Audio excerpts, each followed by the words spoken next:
تأهل فريق شباب الخضر لإنهاء بطولة شباب محافظة المثنى لكرة القدم بعد تغلبه على فريق السماوة بركلات الترجيح بعد انتهاء الوقت الأصلي بالتعادل الإيجابي بهدفين لمثلهما.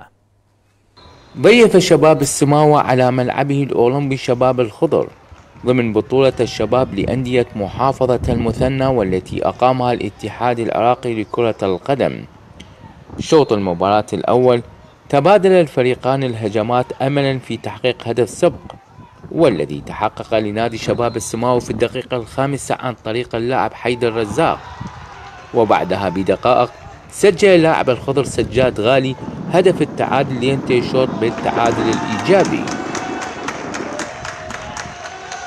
شوط المباراة الثاني نزل السماوة بقوة واستطاع من تسجيل هدف ثاني عن طريق اللاعب هيثم جابر، إلا أن الخضر لم يتأخر في الرد ليسجل لاعب الخضر عباس فاضل هدف التعادل، وبعدها يذهب الفريقان للركلات الترجيحية التي حسمت إلى نادي شباب الخضر ب5 أهداف مقابل 4 للسماوة.